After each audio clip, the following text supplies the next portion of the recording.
Setiap negara yang ada di dunia pasti memiliki suatu konsep bersistem yang dijadikan asas pendapat sebagai tujuan kelangsungan hidup bernegara dan dijadikan sebagai pedoman serta cita-cita hidup suatu negara tersebut. Konsep itulah yang kita sebut sebagai ideologi. Indonesia pun memiliki ideologi, yakni Pancasila. Ideologi yang ada di seluruh dunia juga cukup beragam, salah satunya adalah komunisme.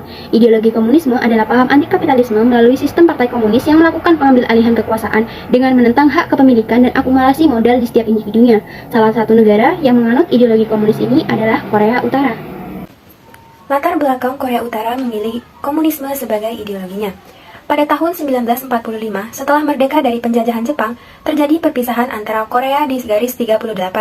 Akhirnya berdirilah dua negara yang berbeda. Di bagian utara diduduki oleh militer Uni Soviet. Pengaruh ideologi komunisme dari Uni Soviet membuat sistem politik di Korea Utara menjadi tertutup terhadap dunia internasional. Namun, Korea Utara sendiri menyatakan bahwa ideologi yang dianut bukanlah komunisme, melainkan dimodifikasi dengan menambahkan karakteristik sosial, budaya, dan sejarah Korea Utara dengan mengadopsi ajaran Marxisme-Leninisme yang disebut Juche. Ideologi Juche memegang teguh prinsip kemandirian yang diraih melalui pembangunan ekonomi nasional untuk mencapai masyarakat yang sosialis. Penerapan ideologi komunis pada bidang politik yang pertama, kebijakan politik dalam negeri dibangun atas dasar prinsip totalitarian state berbasis ideologi komunis, serta atas dasar prinsip sentralisme, yaitu pemusatan seluruh kewenangan kepada pemerintahan pusat. Yang kedua, hanya memiliki satu partai, yaitu Partai Buruh Korea, di bawah kediktatoran keluarga, totaliter, monarki absolut dengan Kim Il-sung, dan ahli waris sebagai penguasanya, serta memiliki kontrol dalam pemerintahan dan birokrasi di Korea Utara. Yang ketiga, masih terdapat pemilu, namun tidak kompetitif dikarenakan hanya memiliki satu calon tunggal saja. Hukum Korea Utara didasarkan pada teori hukum sosialis, tetapi disesuaikan dengan perspektif pemimpin revolusioner serta ideologi Juche sebagai dasar hukum tertinggi. Misi hukum Korea Utara adalah mewujudkan kediktatoran, proletariat, dan secara aktif berkontribusi dalam sosialisasi Juche. Selain itu, hukum Korea Utara juga berfungsi sebagai sarana untuk memenuhi tujuan kekuasaan politik negara dan sebagai norma di atas konstitusi. Hukum tertulis lainnya, secara Korea Utara mempertahankan sistem hukum tertulis dan konstitusinya diketahui memiliki otoritas ada undang-undang sektor yang penting di bawah puncak konstitusi seperti anggaran rumah tangga dan aturan disusun di bawahnya. Korea Utara adalah negara penganut paham ateisme. 60 hingga 64% warganya tidak memiliki agama, dan sisanya adalah kaum-kaum minoritas.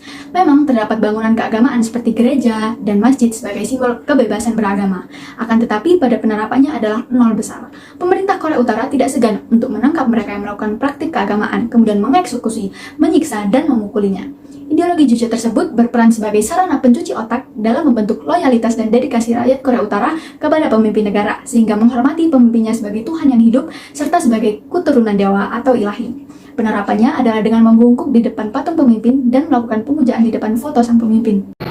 Pada kehidupan sosial dan budaya di Korea Utara pun tidak luput dari upaya doktrin. Mereka mendoktrin rakyatnya sedari dini demi menumbuhkan sikap fanatisme dan loyalitas masyarakat Korea Utara terhadap para pemimpinnya, yang dilaksanakan dengan cara yang pertama, mengadakan pertunjukan opera bertema sejarah yang digelar dengan mengangkat alur cerita bagaimana kondisi masyarakat yang tertindas akibat pendudukan Jepang dengan sang pemimpin sebagai penyelamat, sumber petunjuk, dan bimbingan. Yang kedua, pendidikan moral dan sosial diunduh dari masa kecil dari Kim Il-sung atau pada aktivitas Kim Il-sung selama revolusi dan menutup akses pendidikan yang berhubungan dengan hal-hal di luar Korea Utara. Yang ketiga, mengisolasi diri secara diplomatis dan ekonomis dari negara luar agar masyarakat dapat bergantung pada negara sendiri dan menumbuhkan rasa cinta serta loyalitas kepada pemerintahan setempat. Penerapan ideologi komunis di setiap negara memiliki konsep yang sama, yaitu kekuasaan berada di satu partai politik, namun diterapkan dengan cara yang berbeda sesuai dengan karakteristik negara tersebut. Dengan dukungan ideologi Juche dalam bidang pertahanan nasional, Korea Utara berhasil mengembangkan tentara rakyat Korea secara signifikan, sehingga menjadi salah satu militer terkuat di dunia, bahkan mampu mengembangkan kekuatan nuklirnya sendiri. Akan tetapi, ideologi tersebut juga menjadikan Korea Utara sebagai negara nasionalis teokratik yang mendewakan dan memuja Kim Il-sung serta Kim Jong-il, sehingga bertentangan dengan negara komunis lainnya yang menghindari segala hal yang mendekati unsur ketuhanan. Apabila ideologi komunis diterapkan di Indonesia, dilihat dari beberapa aspek, ideologi komunis ini tidak cocok apabila diterapkan di Indonesia, dikarenakan Indonesia merupakan yang pertama negara demokratis. Indonesia memiliki kebebasan berekspresi, menyampaikan pikiran, pendapat, baik lisan maupun tertulis, tanpa membedakan strata. Yang kedua, Indonesia negara berkembang. Indonesia masih merupakan negara berkembang, sehingga masih perlu membangun relasi dan menerima bantuan serta memperoleh informasi dari negara lain, sehingga tidak memungkinkan jika Indonesia menganut paham Juche. Perbandingan penerapan ideologi komunisme di Korea Utara dan ideologi Pancasila di Indonesia. Pada penerapannya, ideologi Pancasila dirasa lebih baik karena Pancasila fokus dalam memberikan persatuan dan kedamaian, sedangkan ideologi komunis didasarkan pada memperlakukan semua orang sama. Namun, kenyataannya ada kekerasan, penghilangan lawan-lawannya, pengasingan, isolasi, agitasi, dan propaganda belakangan. Tidak seperti komunisme yang cenderung keras, sehingga rakyatnya akan patuh dan tidak berani melawannya. Pancasila bersifat hampir universal yang bisa diterima oleh setiap orang, tetapi berakibat pada kekurangan implementasi pada setiap silanya, sehingga seringkali terjadi pergeseran nilai. Ideologi komunisme yang dipengaruhi Uni Soviet membuat sistem politik Korea Utara menjadi tertutup terhadap dunia internasional. Korea Utara sendiri menyatakan bahwa ideologi yang dianut bukanlah komunisme, melainkan dimodifikasi dengan menambahkan karakteristik sosial, budaya, dan sejarah Korea Utara. Penerapan ideologi Juche di Korea Utara ada pada beberapa bidang, seperti bidang politik, hukum, agama, dan sosial budaya.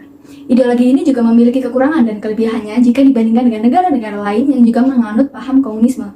Ideologi komunis ini tidak cocok apabila diterapkan di Indonesia, karena Indonesia merupakan negara demokratis dan negara berkembang. Pada penerapannya, ideologi Pancasila dirasa lebih baik karena Pancasila fokus dalam memberikan persatuan dan kedamaian.